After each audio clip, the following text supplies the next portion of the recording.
Mesdames et messieurs, bonjour. C'est dans l'urgence, avec les moyens du bord, que nous avons rapidement décidé de vous soumettre un petit compte-rendu filmé des derniers événements, s'agissant notamment de la décision du Conseil constitutionnel de répondre négativement aux deux questions qui ont été soumises aux juges du Conseil constitutionnel. Ces deux questions concernaient d'une part l'assiette sur laquelle nous devrions payer la CMU, et d'autre part le problème contractuel et d'inéquité que pose le décret pour les frontaliers qui travaillaient en 2002 en Suisse et ceux qui ont travaillé par après. Donc nous prenons acte que les juges ont, sans état d'âme, estimé que dans un intérêt général, les frontaliers qui exercent en Suisse seraient les seuls au monde à devoir payer à la fois la CMU sur leurs revenus d'activité et en même temps sur leur patrimoine. Pourquoi au monde? Parce qu'en France, soit vous êtes en activité et vous payez uniquement pour les revenus d'activité, soit vous n'êtes pas en activité et à ce moment-là, vous payez en fonction de votre patrimoine.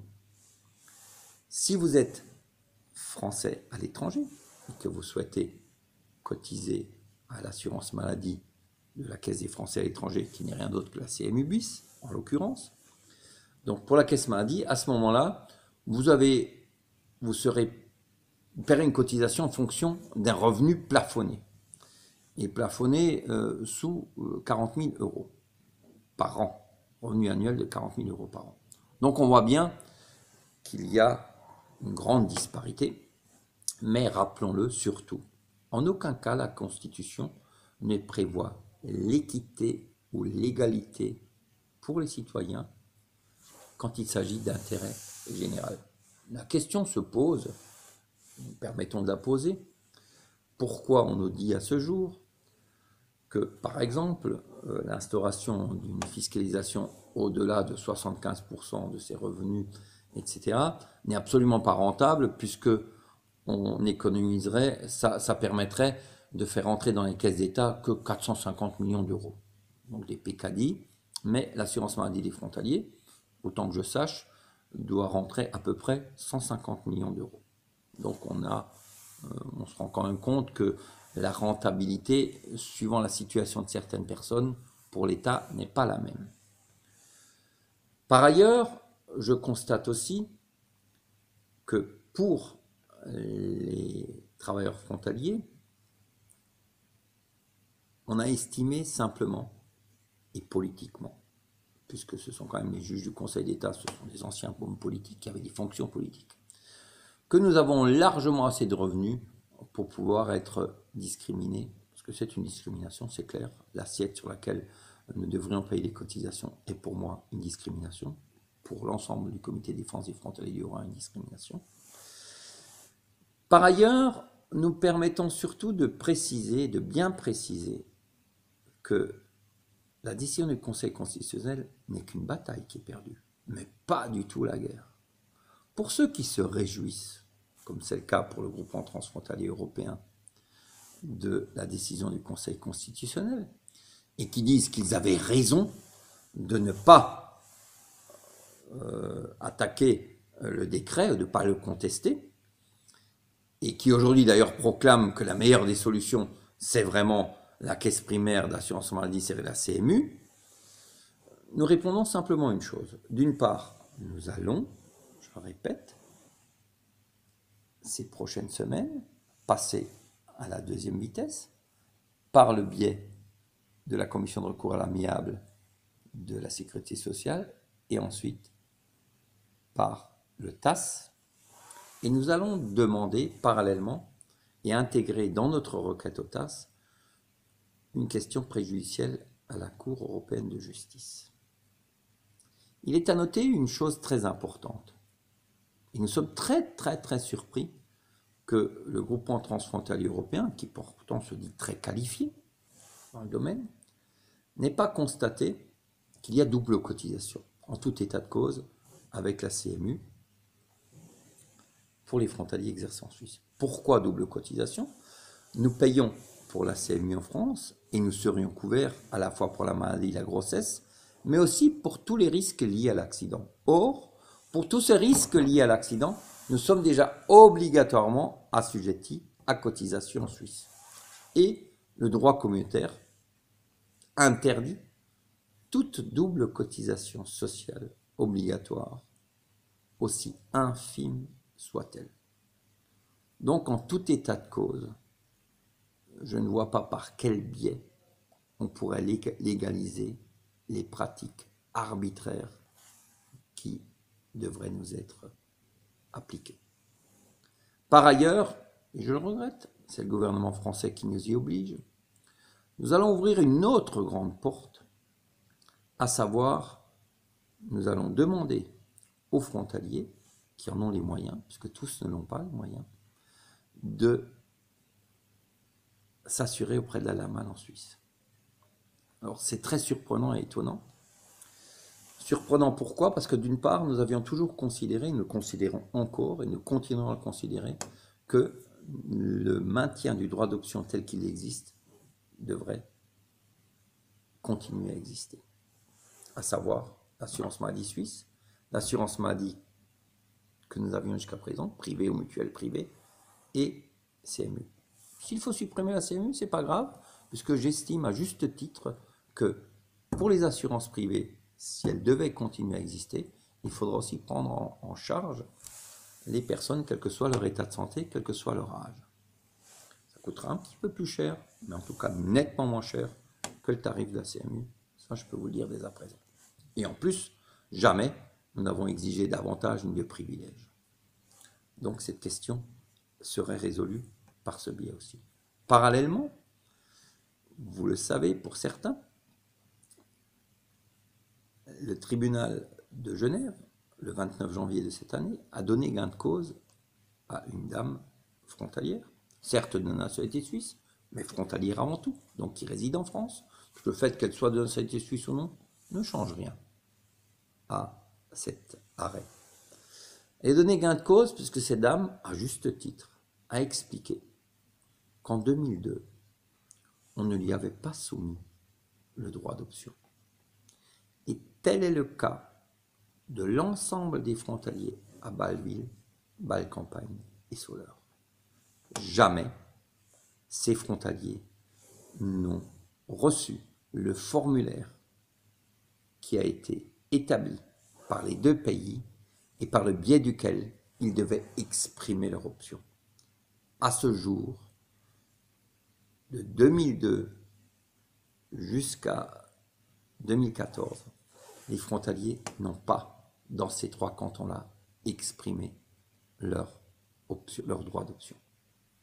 De ce fait, à notre avis, et surtout en nous référant à l'arrêt du tribunal de Genève, il sera très difficile aux autorités cantonales de refuser à ces frontaliers l'accès à la LAMAL en Suisse.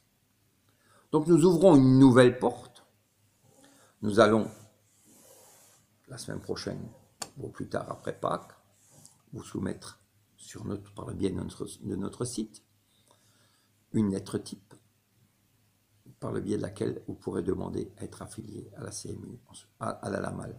Mais il faut bien noter que ceux qui font le choix pour la LAMAL et qui rentrent à la LAMAL ne pourront plus sortir de la LAMAL quand bien même nous obtenons gain de cause, soit au Conseil d'État, soit au TAS, ou soit par le biais de la Cour européenne de justice, sauf bien entendu s'ils déménagent dans un autre pays, sauf s'ils sont soumis à nouveau obligatoirement au régime général français par le biais d'un emploi en France, ou hélas s'ils sont au chômage.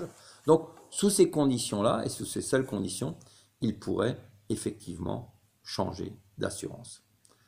Et c'est pour cette raison que jusqu'à présent, nous n'avions pas évoqué ce choix et cette possibilité. Nous savions qu'il y avait une lacune, et cette lacune, les autorités du canton de Bâle-Campagne la connaissaient aussi. C'est pour cette raison d'ailleurs que beaucoup de frontaliers, en 2014, du mois de mars jusqu'au mois de mai, ont pu opter pour la Lamal dans le canton de Val-Campagne. Donc il y a effectivement eu,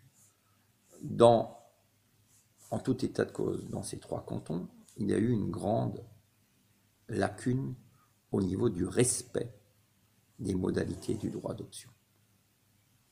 Nous avons encore mieux que ça, nous avons des courriers de ces autorités cantonales compétentes suisses qui expliquent que si, en 2002, que si le frontalier est assuré en France, il n'a aucune obligation de faire valoir son droit d'option en Suisse. On considère qu'il est assuré en France. Et on rajoute, s'il est assuré en Suisse, c'est pareil. Il n'a aucune obligation d'envoyer un quelconque document à ces autorités cantonales. On considère qu'il est assuré en tout état de cause. Et on rajoute surtout une dernière phrase, qu'ultérieurement, les frontaliers pourront encore s'assurer en Suisse. C'est les autorités cantonales, nous avons un document qui a été adressé aux frontaliers et qui, parallèlement, un mois plus tard, a été adressé à une grande multinationale pharmaceutique à l'attention des frontaliers qui disent exactement la même chose. Donc, nous constatons bel et bien qu'il y a eu, de ce côté-là, d'énormes lacunes et nous avons donc, là aussi, encore une carte à jouer.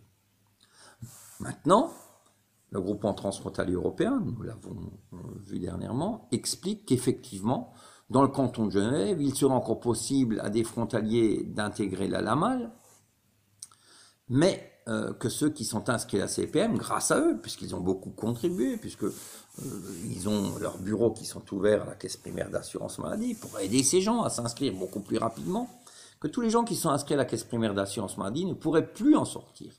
Là, nous sommes très surpris parce qu'en finalité, il faut bien noter une chose, ce n'est pas la France qui donne le choix aux frontaliers, mais c'est la Suisse qui donne une dérogation au droit communautaire qui obligerait en tout état de cause les frontaliers à s'assurer pour toutes les caisses sociales en Suisse et l'exception pour l'assurance maladie n'est pas inscrite dans le droit communautaire.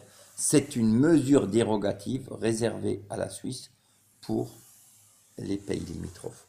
Donc ce n'est pas la France qui va décider si oui ou non le frontalier doit rester dans la mesure où la Suisse, elle estime qu'effectivement le droit d'option n'a pas été respecté et qu'elle autorise le frontalier à s'assurer en Suisse. Je ne vois pas comment ni par quel biais les autorités françaises pourraient l'obliger à cotiser en même temps aussi obligatoirement en France, simplement parce qu'il réside en France. Voilà. Ces prochains jours, ces prochaines semaines, nous vous adresserons, je vous invite régulièrement à visiter notre site, nous vous adresserons encore quelques précisions par le biais de films que j'espère plus qualitatifs et par le biais des divers éléments écrits.